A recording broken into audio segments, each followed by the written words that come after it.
Hello everyone, this is Shalini Mishra and welcome to our channel which is Sambhav Yes We Can। तो यहाँ पर हम लोग जैसे कि आप जानते हैं कि आरपीएससी के लिए मैंने शुरू किया हुआ था, तो उसमें कुछ वीडियो मैंने डाले हुए थे और थोड़ा उसके बाद ब्रेक हो गया है। यहाँ पर मैं फिर से कंटिन्यू करूँगी। और यस, जिन बच्चों को सोशियोलॉजी सब्जेक्ट से अपना एग्ज़ाम देना है उन बच्चों के लिए मैं यही कहना चाहती हूँ कि संभव यस वी कैन आपका ऐप भी है जहाँ पर मैं क्लासेस लेती हूँ।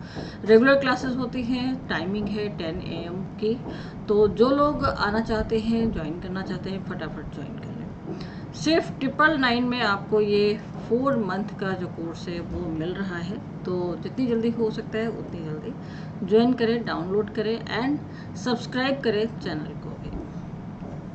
तो चलिए देखते हैं कि राजस्थान की जो जनजातियां हैं उनके संदर्भ में हम बातचीत करने वाले थे कि कौन कौन सी प्रमुख जनजातियां हैं, उनकी क्या विशेषताएं हैं, क्या क्षेत्र हैं, उन सभी चीज़ों के बारे में एक एक करके हम डिस्कस करेंगे। जैसा कि हम जानते हैं कि भारत विविधताओं का देश है और ये जो यहाँ पर विभिन्न संस्कृतियाँ एक साथ निवास करती हैं, विविध क्षेत्र हैं। और ये तथ्य अगर देखा जाए तो राजस्थान के संबंध में हमें और भी ज़्यादा उपयुक्त दिखाई देता है। रेगिस्तानी भूमि, साधारण लोगों, चमकीले परिधानों, प्रभावशाली पगड़ियों और सुंदर महिलाओं की कतार से भरी हुई है। राजस्थान जैसे कि हम देखते हैं कि रियासत है और भील, सहरिया, मीना जैसी कई राजस्थान की जो जनजातियाँ हैं जो राजस्थान के विभिन्न जनजातीय क्षेत्रों में हमें देखने को मिलती हैं। राजस्थान की जनजातियाँ वे जनजातियाँ हैं जो राज्य में मौजूद छोटी जनजातियों के अलावा राजस्थान के प्रमुख हिस्सों में प्रमुखता से पाई जाती हैं। भारत की अन्य जनजातियों की तरह राजस्थान की जनजातियाँ अपने अलग अलग वेशभूषा, गहने, मेले और त्योहारों के लिए जानी जाती है। सभी लोग जानते हैं कि राजस्थान की जो अपनी विरासत है वो बहुत ही ज़्यादा कलरफुल है। सभी जानते हैं ना, एकदम वहाँ का जो कल्चर है वो अपने आप में अनूठा है। तो जनजातियाँ कैसी हैं आइए जान लेते हैं हम उनके बारे में। तो राजस्थान के अगर देखा जाए तो के आदिवासी उस क्षेत्र के मूल निवासी थे जिसे अब राजस्थान कहा जाता है। हर जनजाति बड़ी हो या छोटी हो जो एक सामान्य लक्षण साझा करती है। लगभग सभी के सामान्य लक्षण हमें देखने को मिलते हैं। राजस्थान के आदिवासी राजस्थान की जो कुल जनसंख्या है उसका लगभग 12% है। तो ये जो पॉइंट्स हैं वो आप ध्यान रखेंगे, कहीं भी मिस ना होने पाए। ओके, तो वास्तव में उस क्षेत्र के मूल निवासी थे जो वर्तमान में राजस्थान के नाम से जाना जाता है। भील और मीणा राजस्थान ही नहीं बल्कि हम देखते हैं भारत की भी प्रमुख जनजातियों में इनकी गिनती होती है। छोटी जनजातियां जैसे सहरिया हो गई, गादुलिया और लोहार और गरासिया, ये सारी जनजातियां हैं जो छोटी जनजातियों में हमें देखने को मिलती हैं राजस्थान के अंदर। तो राजस्थान की विभिन्न जनजातियों द्वारा साझा किए गए सामान्य लक्षणों के अतीत को एक साथ जोड़ने का काम करते हैं। प्रत्येक जनजाति को उनकी वेशभूषा, उनके त्योहारों और गहनों में अंतर के कारण पहचाना जाता है। अब कौन कौन सी वो प्रमुख जनजातियां हैं उनके बारे में भी हम जान लेते हैं। तो जैसे हम देखते हैं कि भील जो है ये राजस्थान की प्रमुख जनजाति है।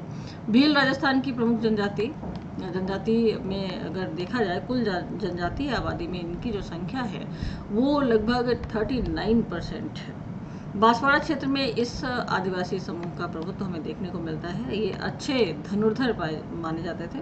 जैसे आपने महाभारत वगैरह में भी जो है इनका जो उल्लेख है हमें देखने को मिलता है। कुछ भील तीरंदाजों का जो उल्लेख है रामायण और महाभारत में हमें देखने को मिलता है। भील राजस्थान की सबसे पुरानी जनजाति है। राजस्थान के उदयपुर जिले में सर्वाधिक जो जनसंख्या है वो भील जनजातियों की ही हमें देखने को मिलती है। भीलों की उपस्थिति उदयपुर में है, भीलवाड़ा में है, बांसवाड़ा, चित्तौड़गढ़, डूंगरपुर आदि जिलों में मौजूद है। सोमदेव का कथा सरित्सागर एक ऐसा ग्रंथ है जिसमें सबसे पहले भील शब्द का उल्लेख मिलता है। कर्नल जेम्स टॉड ने भी भीलों को वनपुत्र की संज्ञा दी हुई है। अब यहाँ पे चूंकि हम समाजशास्त्रीय परिप्रेक्ष्य से भी थोड़ा सा देखेंगे तो डी.एन. मजूमदार ने race and cultures of India में भीलों का नेग्रिटो नस्ल से संबंध बताया हुआ है। एक ब्रिटिश विद्वान रोनो नाम ने अपनी पुस्तक वाइल्ड ट्राइब ऑफ इंडिया में मारवाड़ को भीलों का आदिम निवास माना है। मारवाड़ में उन्होंने कहा कि आदिम निवासी स्थान जो है वो मारवाड़ देखा जाता है। भील शब्द की उत्पत्ति द्रविड़ शब्द बिल से हुई है, जिसका अर्थ बाड़ और धनुष होता है। भीलों द्वारा निर्मित जो घर होता है उसको कू कहा जाता है, कू की संज्ञा दी गई। भीलों के घर के बाहर के बरामदे को ढलिया कहते हैं। भीलों के घरों को टपरा कहा जाता है, जो पुआल और खुपड़ैल से बने होते हैं। भीलों के छोटे गांव को फला कहा जाता है। 5-6 फलों के समूह को पाल कहते हैं, इसे पलवी कहा जाता है। गांव के मुखिया को गमेती कहते हैं। बांसवाड़ा जिले में ऐसे मुखिया रावत के नाम से जाने जाते हैं। डूंगरपुर में आयोजित बाड़ेश्वर उत्सव में बड़ी संख्या में भील जुटते हैं। वे गाकर नाचकर इस उत्सव में खुशी मनाते हैं। होली भीलों के एक और उत्सव का समय है। भील संस्कृति में अंधविश्वास की जो गहरी जड़ें हैं हमें देखने को मिलती हैं। अब आप लोगों ने पढ़ा होगा समाजशास्त्र में भी, आप जब विवाह के प्रकार पढ़ते हैं, जनजातियों में जो विवाह का प्रकार पढ़ते हैं तो आपको इस तरीके के सारे जो विवाह है पढ़ने को मिलते हैं। तो भीलों में जो विवाह से संबंधित जो शब्दावलियाँ हैं उसके बारे में यहाँ पे हम बात करेंगे।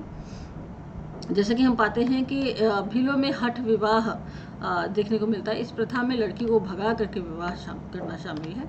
परिवीक्षा विवाह, तो इसमें लड़के विवाह से पूर्व लड़के को अपनी वीरता और साहस का परिचय देना पड़ता है। सेवा विवाह, इसमें लड़का विवाह पूर्व लड़की की माता पिता की सेवा करता है। हरण विवाह, इस प्रथा में लड़का लड़की को भगाकर विवाह करता है, इसके उपरांत दापा चुकाता है, मूल्य जिसे कहते हैं। हाथी बैड़ो विवाह है, जिसमें किसी देव, वृक्ष, पीपल, सागवान, बांस आदि को साक्षी मान करके दूल्हा दुल्हन विवाह की प्रक्रिया को पूरा करते हैं। तो ये विवाह के प्रकार होते हैं। विवाह नृत्य कौन कौन से पाए जाते हैं भीलों में, तो हम देखते हैं एक तो हाथी मना है। हाथी मना भीलों का प्रसिद्ध विवाह नृत्य है, जिसमें घुटने टेक कर नंगी तलवार घुमाते हुए नृत्य किया जाता है। और दूसरा जो नृत्य का प्रकार है टुका को, तो भील समुदाय का प्रमुख जो वाद्य यंत्र है वो मुख्यतः दीपावली पर बजाया जाता है और घुटनों के बीच में ये दबा करके बजाया जाता है। उसके बाद में दूसरी जो प्रमुख जनजाति है राजस्थान की, वो है मीणा। तो मीणा राजस्थान की दूसरी बड़ी जनजाति शेखावाटी और राजस्थान के अन्य पूर्वी हिस्सों के क्षेत्र पर हावी है। ये मूल रूप से सिंधु घाटी सभ्यता के निवासी थे। उदयपुर, सवाई माधोपुर व जयपुर जिले में जो ये जनजाति है मीणा, ये निवास करती है। ये जनजाति में सबसे ज़्यादा विकसित जनजाति है। आप देखिए जो ऑफिसर्स वगैरह जो चयनित होकर के आते हैं, कई बार आप देखते हैं ना कि मीणा जो है अपना जो सरनेम है वो लगाते हैं, ये वही मीणा जनजाति से ही रिलेटेड है। क्योंकि अब ये एजुकेटेड हुए और जो है ज़्यादा से ज़्यादा जो है समाज की मेन स्ट्रीम में शामिल हो गए हैं। तो सबसे ज़्यादा विकसित जनजाति अगर देखी जाए तो वो मीणा जनजाति है। मीणा लोग अपने पूर्वज माला जुझार को बहुत सम्मान देते हैं। जैन मुनि मगन सागर जी ने अपने ग्रंथ मीणा पुराण में मीणा जाति को भगवान मीणा का वंशज माना है। मीन मतलब मछली। मीणाओं के कुल देवता जो हैं वो बुज देवता हैं। मीणा क्षेत्र के प्रकार नयाबासी, पुराणबासी, हारावती, चौथिया मीणा, रावत मीणा, टेढ़िया मीणा जो गोड़वाड़ और जालोर क्षेत्र में पाए जाते हैं, परिहार मीणा जो कि कोटा, बूंदी, भीलवाड़ा और टोंक में हमें देखने को मिलते हैं, और भील मीणा उदयपुर, बांसवाड़ा और डूंगरपुर में देखने को मिलते हैं। तो भीलों की तरह मीणाओं की भी अगर साक्षरता दर देखी जाए टोटल तो वो कम है। मीणा जनजाति में शादियाँ बहुत कम उम्र में हो जाती हैं। फिर उसके बाद में अन्य जो प्रमुख जनजातियों में तो गड़िया लोहार है। मूल रूप से एक मार्शल जनजाति गड़िया लोहार अपना नाम आकर्षक बैलगाड़ी से प्राप्त करती है, जिसे गादी के नाम से जाना जाता है। आजकल वे खाना बदोश लोहार है। सम्राट अकबर के द्वारा महाराणा प्रताप को चित्तौड़गढ़ से जब बेदखल कर दिया गया था तो उन्होंने अपनी मातृभूमि छोड़ दी थी और ये खाना बदोश हो गए थे, ये जो मीणा लोहार है। उसके बाद हम देखते हैं गरासिया जनजाति आती है। गरासिया एक छोटी राजपूत जनजाति दक्षिण राजस्थान के आबू रोड इलाके में रहती है। प्रवासन के माध्यम से विवाह इस आदिवासी समूह द्वारा अपनाई जाने वाली एक दिलचस्प प्रथा है। गरासियों के घर को घेर कहा जाता है। गरासियों का मुखिया सहलोत कहलाता है और गरासियों द्वारा इस्तेमाल की जाने वाली हाथ चक्की को घंटी कहते हैं। इनके अन्न भंडारण की कोठिया को सोहरी कहा जाता है। गरासियों का मृत्यु भोज कांघिया कहलाता है। गरासिया समाज हमें दो भागों में बटा हुआ दिखाई देता है, जो कि एक भील गरासिया दिखाई देता है और दूसरा गमेती गरासिया दिखाई देता है। तो भील गरासिया में क्या होता है, गरासिया पुरुष किसी भील स्त्री से विवाह कर लेता है तो ऐसा जो परिवार है वो भील गरासिया के नाम से जाना जाता है। और जो गमेती गरासिया है, भील पुरुष किसी गरासिया स्त्री से जब विवाह कर लेता है तो ऐसा परिवार गमेती गरासिया कहलाता है। गौसिया में विवाह प्रथा से संबंधित जो तथ्य हैं उनको अगर हम देखें तो ताड़ना या तारणा विवाह हमें देखने, इस विवाह में फेरे की रस्म नहीं होती है। जो तारणा विवाह है इस विवाह में फेरे की रस्म नहीं होती है, बल्कि वर पक्ष के द्वारा निर्धारित दापा चुकाया जाता है। मोरबंधिया विवाह, इसमें फेरे की रस्म होती है। पहर खाना विवाह, इस प्रकार की विवाह प्रथा में ब्राह्मण की अनुपस्थित में नाम मात्र के फेरे होते हैं। और मेलबो विवाह का प्रकार पाया जाता है गरसिया में। इस प्रकार की प्रथा में विवाह के खर्च में कमी करने के लिए दुल्हन को दूल्हे के घर छोड़ दिया जाता है। उसके बाद में नेक्स्ट जो जनजाति आती है वो सहरिया जनजाति है। सहरिया वनवासी दक्षिण राजस्थान के कोटा, डूंगरपुर और सवाई माधोपुर क्षेत्रों में पाए जाते हैं। भील मूल के माने जाने वाले उन्हें राजस्थान में सबसे पिछड़ी जनजाति के रूप में जाना जाता है। सहरिया जनजाति को शिकार और मछली पकड़ना इनकी जो आजीविका है उसका मुख्य स्रोत है।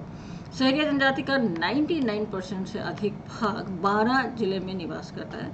जिले की शाहाबाद और किशनगंज पंचायत समितियों में इनकी संख्या सबसे ज़्यादा देखने को मिलती है। सहरिया शब्द की जो उत्पत्ति है सेहर से शब्द से हुई है, जिसका अर्थ जंगल में विचरण करने वाला है। सहरिया जनजाति राजस्थान की सबसे ज़्यादा शर्मीली जनजाति है, मतलब वो लोगों से घुलने मिलने में शाय होते हैं। इसके बारे में सबसे रोचक बात यह है कि ये जनजाति कभी भीख नहीं मांगती है, मेहनत से काम करती है। इसे भीलों की ही उपजाति माना जाता है। ये हमेशा अपने हाथ में कुल्हाड़ी रखते हैं। इनके घर को यानी कि सहरिया जनजाति के घर को टापरा कहते हैं, जो घास फूस कपड़ेल से बने होते हैं। सहरिया जनजाति की मचान नुमा झोपड़ी गोपना, कोरुआ और टोपा कहलाती है तथा इनकी बस्ती को शहराना कहा जाता है। इस जनजाति की कुल देवी कोड़िया देवी तथा देवता तेजा जी हैं, जबकि इनके आराध्य देव वाल्मीकि हैं। सहरिया जनजाति के मुखिया को कोतवाल कहा जाता है। सहरिया पुरुषों में पहने जाने वाली घुटनों तक ऊंची धोती को पंछा के नाम से जाना जाता है और सहरियाओं के साफा को खपटा कहते हैं।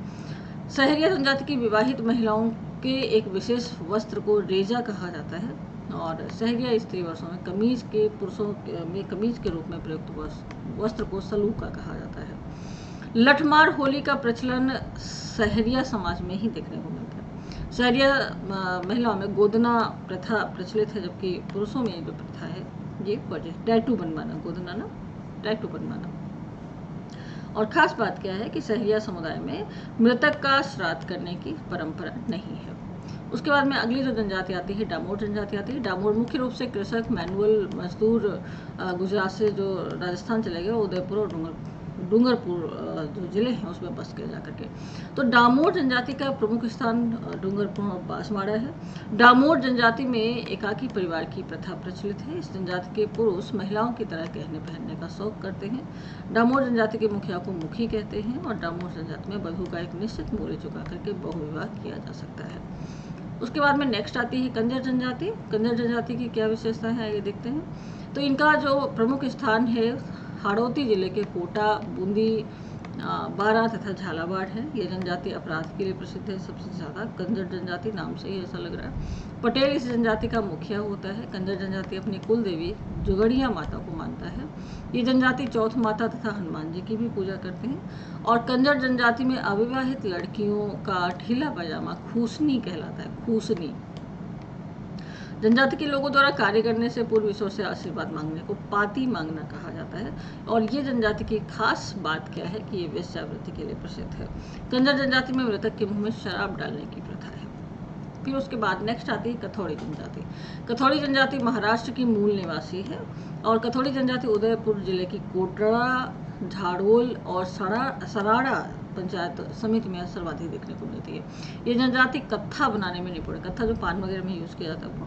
इनके घर को खोलरा कहा जाता है। इनका मुखिया पटेल कहलाता है। मराठी अंदाज में इनकी जो स्त्रियां हैं वो साड़ी पहनती है, जिसे फड़का कहते हैं। कथौड़ी कभी हिंदू समाज के अंग नहीं रहे। ये राम, कृष्ण, हनुमान आदि देवताओं की पूजा नहीं करते हैं। उनके प्रमुख देवता जो है डूंगर देव है, गाग देव है, भारी माता है, कंसारी देवी है।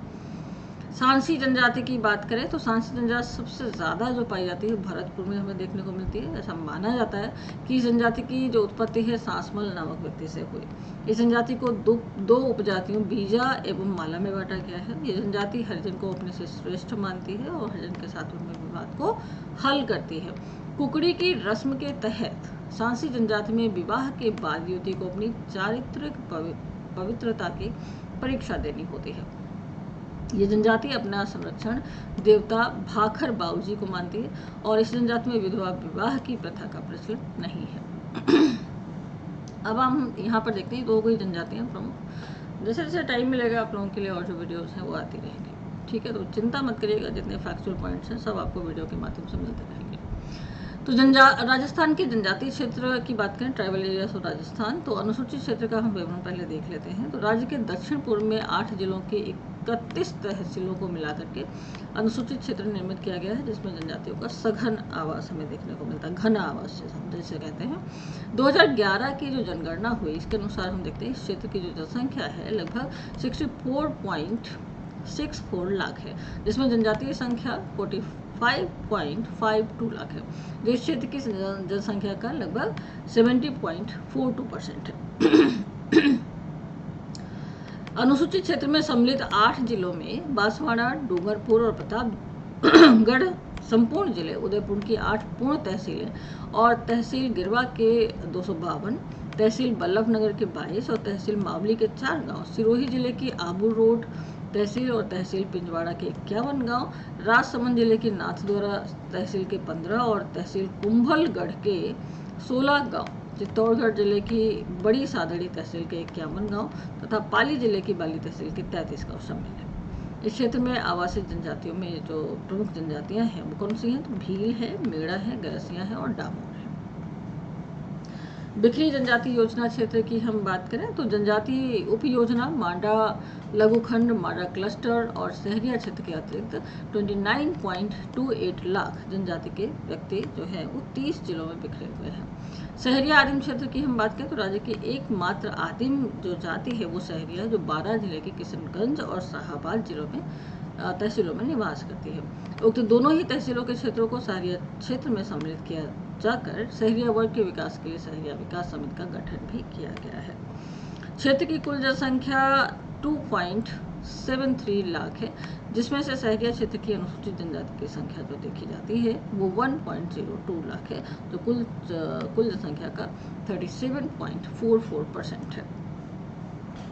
रिफ्लेक्टेड एरिया डेवलपमेंट अप्रोच माडा की बात की जाए तो जनजातीय उप योजना क्षेत्र के अतिरिक्त जनजातीय व्यक्तियों को लाभान्वित करने के लिए जिले को एक इकाई मानते हुए प्रत्येक लघु खंड की कुल जनसंख्या 10,000 या इससे अधिक या इसमें निवास करने वाली जनजाति की जनसंख्या 50% हो तथा गांव एक दूसरे से जुड़े हुए हों और सीमा पर स्थित सभी गांवों में 50% अनुसूचित जनजाति की आबादी हो के आधार पर माड़ा क्षेत्र बनाया गया है। इस योजना के अंतर्गत 18 जिलों में 44 माड़ा लघु खंडों का गठन किया गया है, जिसमें 3,258 ग्राम शामिल है। 2011 की जनगणना के अनुसार इस क्षेत्र की कुल जनसंख्या 29.67 लाख है, जिसमें से जनजातीय संख्या 15.89 लाख है, जो कि इस क्षेत्र की कुल जनसंख्या का 53.56% है। इस क्षेत्र में देखा जाए तो मेड़ा जनजाति का बाहुल्य है।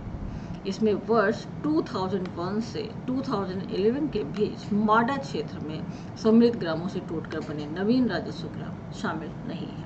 ये रिफ्लेक्टेड हो गए। तो ये रही कुछ जानकारी जनजातियों के बारे में, जो प्रमुख जनजातियां हैं राजस्थान की। और ऐसे ही वीडियो आप सभी को मिलते रहेंगे, पढ़ते रहिए हमारे साथ में। अगर चैनल को सब्सक्राइब नहीं किया है तो सब्सक्राइब भी कर लीजिएगा, टाइम पे बेल आइकन दबाएंगे, जिससे कि आप लोगों के पास में राइट टाइम जो नोटिफिकेशन है क्लासेस की, लाइव क्लासेस भी होती हैं आपके सब्जेक्ट की, जो कि सोशियोलॉजी है, तो उसकी लाइव क्लासेस भी होती है, तो लाइव क्लासेस भी ज्वाइन करिए। वहाँ पे मैं प्रैक्टिस करवा रही हूँ और बाकी आपको वीडियोस जो है वो मिलती रहेंगी। चलिए फिर हम लोग मिलेंगे अपने नेक्स्ट सेशन में। Thank you everyone.